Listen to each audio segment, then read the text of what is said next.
নিজামুদ্দিন আউলিয়ার নামে প্রচলিত 101 খুনের ঘটনাটি একটি বিতর্কিত বিষয়।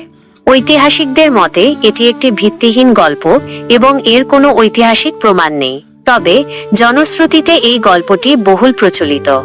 এই গল্পের বিভিন্ন রূপ রয়েছে।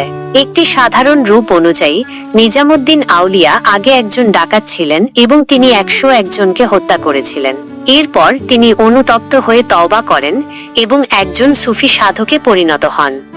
অন্য একটি রূপ অনুযায়ী নিজামুদ্দিন আউলিয়া একজন ধার্মিক ব্যক্তি ছিলেন এবং তিনি কখনো কাউকে হত্যা করেননি। তবে তার কিছু শত্রু ছিল যারা তার সুনাম নষ্ট করার জন্য এই গল্পটি ছড়িয়ে দিয়েছিল।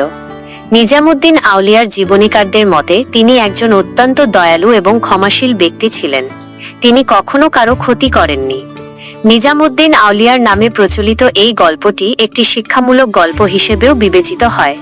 এই গল্পটি থেকে শিক্ষা নেওয়া যায় যে মানুষ যতই খারাপ কাজ করুক না কেন, অনুতপ্ত হয়ে তওবা করলে আল্লাহ তাকে ক্ষমা করে দিতে পারেন। নিজামুদ্দিন আউলিয়া 12381325 ছিলেন ভারতীয় উপমহাদেশের একজন বিখ্যাত সুফি সাধক। তিনি চিশতিয়া তরিকার একজন গুরুত্বপূর্ণ ব্যক্তিত্ব ছিলেন। তার মাজার দিল্লির নিজামুদ্দিন দরগাহতে অবস্থিত। নিজামুদ্দিন আউলিয়ার জীবন ও কর্ম নিয়ে অনেক গ্রন্থ রচিত হয়েছে। এর মধ্যে সবচেয়ে বিখ্যাত গ্রন্থ হল ফাওয়ায়েদ উল ফুয়াদ। এই গ্রন্থে নিজামুদ্দিন আউলিয়ার বাণী এবং তার শিষ্যদের সাথে কথোপকথন লিপিবদ্ধ করা হয়েছে।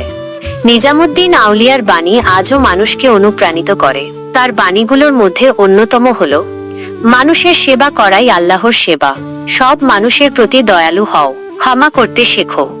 নিজামুদ্দিন আউলিয়ার জীবন ও কর্ম নিয়ে বিতর্ক থাকলেও তিনি ভারতীয় উপমহাদেশের ইতিহাসে একজন গুরুত্বপূর্ণ ব্যক্তিত্ব। তিনি আজও লক্ষ লক্ষ মানুষের কাছে শ্রদ্ধার পাত্র। এখানে নিজামুদ্দিন আউলিয়াকে নিয়ে একটি গল্প দেওয়া হলো।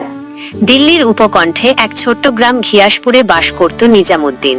ছোটবেলা থেকেই তার মধ্যে ছিল এক অন্যরকম আধ্যাত্মিকতার টান। সাধারণ ছেলে মেয়েদের মতো খেলাধুলায় তার মন বসত না, বরং নির্জনে বসে ধ্যান করতে সে বেশি ভালোবাসত।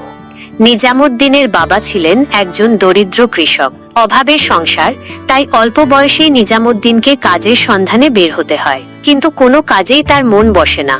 তার অন্তর সর্বদা এক অজানা শান্তির খোঁজে ব্যাকুল থাকত। একদিন নিজামুদ্দিনের সাথে দেখা হয় ফরিদউদ্দিন গঞ্জেশকর নামে এক বিখ্যাত সুফি সাধকের।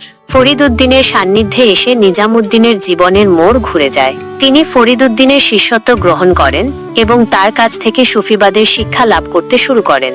ফরিদউদ্দিনের নির্দেশে নিজামুদ্দিন কঠোর তপস্যা শুরু করেন। তিনি দিনের পর দিন, রাতের পর রাত নির্জনে ধ্যানমগ্ন থাকতেন। তার কঠোর তপস্যা এবং গভীর জ্ঞানের জন্য অল্প দিনের মধ্যেই তিনি একজন বিখ্যাত সুফি সাধক হিসেবে পরিচিত লাভ করেন। নিজামুদ্দিনের খ্যাতি চারদিকে ছড়িয়ে পড়ে। দূর দূরান্ত থেকে মানুষ তার কাছে আসত আধ্যাত্মিক জ্ঞান লাভের জন্য। তিনি সকলকে সমানভাবে আপ্যায়ন করতেন এবং তাদের আধ্যাত্মিক পথে চলতে সাহায্য করতেন। নিজামুদ্দিনের অন্যতম প্রধান শিক্ষা ছিল মানুষের প্রতি ভালোবাসা এবং সেবা। তিনি বিশ্বাস করতেন মানুষের সেবা করার মাধ্যমেই আল্লাহর নৈকট্য লাভ করা সম্ভব। তাই তিনি সর্বদা দরিদ্র এবং অসহায় মানুষদের সাহায্য করতেন। নিজামুদ্দিনের জীবনে এমন অনেক ঘটনা ঘটেছিল যা তার আধ্যাত্মিক ক্ষমতার প্রমাণ দেয়। একবার একদল ডাকাত তাকে আক্রমণ করে, কিন্তু নিজামুদ্দিনের শান্ত এবং সৌম্য রূপ দেখে ডাকাতদের মন পরিবর্তিত হয়ে যায় এবং তারা তাদের খারাপ কাজ থেকে ফিরে আসে। অন্য আরেকবার এক দুর্ভিক্ষের সময় নিজামুদ্দিন তার সমস্ত খাদ্য দরিদ্রদের মধ্যে বিলিয়ে দেন। তার এই মহানুভবতা দেখে সকলে বিস্মিত হয়ে যায়। নিজামুদ্দিনের জীবন ছিল এক অসাধারণ আধ্যাত্মিক যাত্রার গল্প।